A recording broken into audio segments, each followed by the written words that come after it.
Yo, what's up mga kaibigan? This is I2K po again. Ngayon nandito ulit tayo sa channel ni Pinas News Insider. Dito ulit tayo magbibigay ng komento at reaksyon. Kaya samahan nyo guys. Let's go!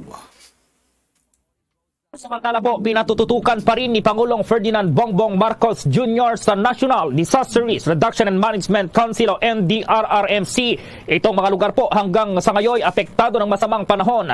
Ito ay sa gitna na rin ng patuloy na naranasang sama ng panahon sa Visayas at Mindanao. Kasama rin sa direktiba po ng Pangulo sa mga kinaukulang ahensya ng pamahalaan na patuloy na magkaroon ng koordinasyon sa mga local government units o LGUs.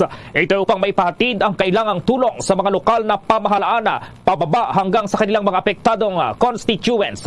Sa ngayon, patuloy na inuulan ang Surigao del Norte na nagdudulot po yan ng mga pag-ulan sa Visayas naman at Mindanao.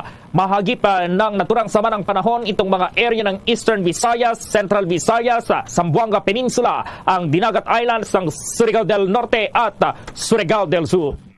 Kinumpirma ng Department of Foreign Affairs na tanging si Pangulong Bongbong Marcos lamang ang leader na galing sa ASEAN na makikita sa gaganaping 2023 World Economic Forum sa Switzerland, kung saan ilulunsad din ito ang proposed Sovereign Wealth Fund na Maharlika Wealth Fund sa natabing business trip.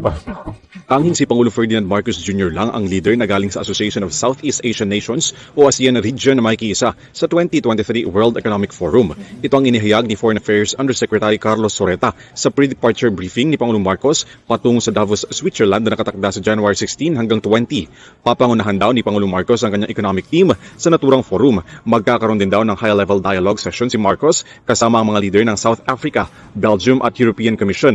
Ilulunsad din daw ng Pangulo ang proposed Sovereign Wealth Fund o ang Maharlika Wealth Fund sa kanyang magiging trip. Representing our country and our region to be in Davos at this time. The president will be the only leader from ASEAN to be in Davos, and he will be only one of two leaders from Asia. So he will be in a wonderful position to represent not only our country, but how our own region, ASEAN and the East Asia region, can be the engine of growth for the world economy. So the president will be leading our economic team composed of government officials and business leaders, and we will present the country's economic performance, which tops growth in the region, before an audience of international CEOs.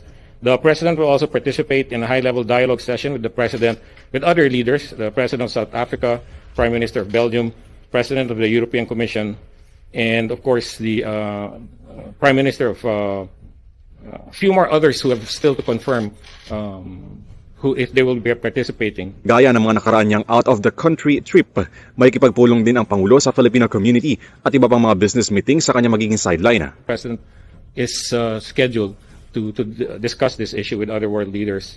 He will also have a number of activities on the sidelines, including business meetings, as well as meeting with the Filipino community, not only from Switzerland. I understand that other Filipino community members from other parts of Europe have asked to attend, and of course they will be allowed to attend. So they will be coming in from other countries in Europe to meet the president.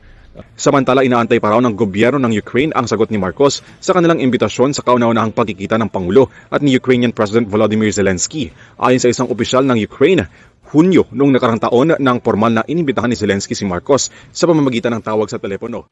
Sa demokrasya, importante ang pag-uusap. At ang ayaw ko lang, manaig ang bashers maski hindi naman nila tinitignan kung ano ang ebidensya.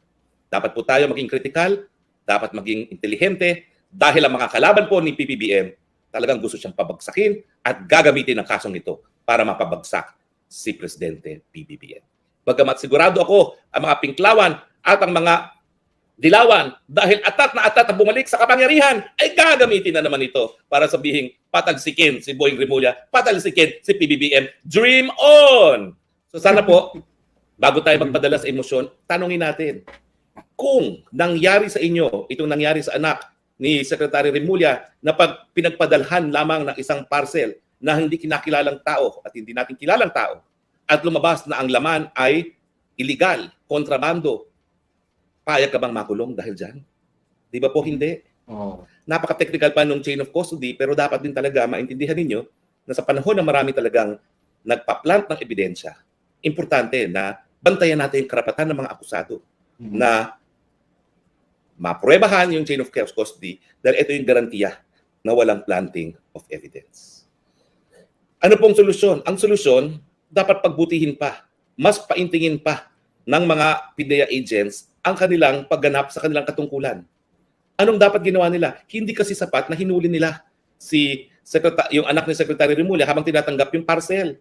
Kinakailangan, nag-imbestiga na sila kung saan nanggaling yun.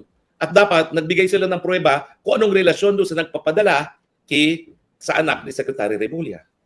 Alam mo kung galing po yan sa Amerika, pwede naman magkaroon ng kooperasyon doon sa FBI o doon kaya sa mga PIDEA agent mismo ng FBI dahil napakalaki naman itong shipment na ito.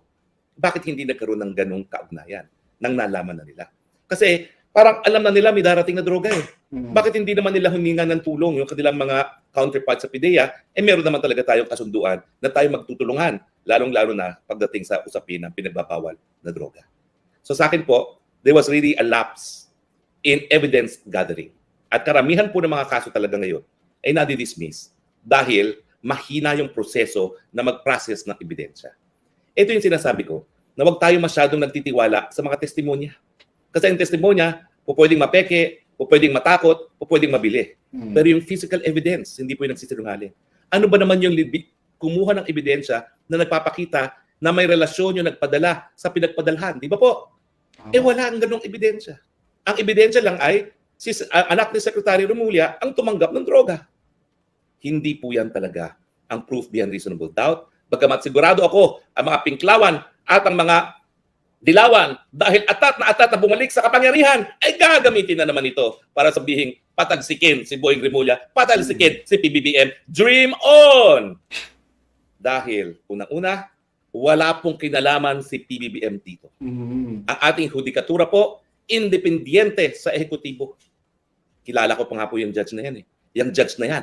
Anak pa ng kaklase ni Presidente Duterte na alam natin na #1 crusader laban sa pinagbabawal ng droga. Tingin nyo yung anak niya, yung anak ng kaklase ni Presidente Duterte na talaga naninindigan laban sa pinagbabawal ng droga, ay papayag na mag-absulto kung malakas talaga ang ebidensya? Pangalawa po, kaka-appoint lang po niyan judge na yan. Bakit ko alam? Kasi siyempre, nasa Malacanang ako, no? Nakita ko yung kanyang pangalan nung siya in-appoint bilang RTC judge. No? At siyempre, alam ko rin na meron siyang relasyon sa kaklase ni Presidente Duterte. No? Ano ibig sabihin yon? Wala siyang mahihita sa ganitong desisyon dahil alam niya, matagal pa ang promotion niya. Dahil kaka-appoint lang niya. Wala pa atang 3 taon itong si judge na ito nung in-appoint ni Presidente Duterte sa kanyang pwesto ngayon bilang RTC Makati. So alam ko na hindi niya gagawin ito para maging dahilan na siya ay ma-promote. At siguro, alam din niya na kapag siya ay mag-attempt na mag-promote habang nandyan si Secretary Remulla, pagdududahan ng lahat. No? Dahil siya ngayon nag-absulto sa anak ni Secretary Remulla. At tingin ko naman, ang pagkakakilala ko dito sa judge neto, meron siyang integridad na hindi siya maghahangad na magkaroon ng promosyon dahil nga dito sa decision nito. Mark my word, mag-aantay po yan hanggang matapos na ang termino ni Presidente BBM kung siya naman na ay mag-a-apply para sa promotion dahil alam niya na masamang tingnan. At tingin ko naman po, walang issue ng korupsyon dito. Kasi ako nga po, sa mulat-mula, ang pagkakamali ko lang po, dapat nagsalita na ako noon pa lang ng aking teorya, bagamat ako talaga ay pribadong abogado, no? Ang aking tingin talaga sa mulat-mula ay madidismiss ang kaso. Kaya lang, ayaw ko namang sabihin na, una baka sumisip-sip lang ako kay Secretary Remulla. Excuse me, di ko na po kinakailangan sip-sipan sa Secretary Remulla. Pero tinataya ko po ang aking pangalan bilang abogado na mahigit ang 32 anyos, bilang propesor ng batas, at bilang isang litigator na bago pumasok sa gobyerno ay araw-araw nasa hukuman para sabihin na sa tingin ko, tama ang desisyon ng West na pag-absulto sa anak ni Secretary Remulla dahil hindi napatunayan ng prosecution ang tinatawag na proof beyond reasonable doubt at dahil rito, the presumption of innocence should prevail.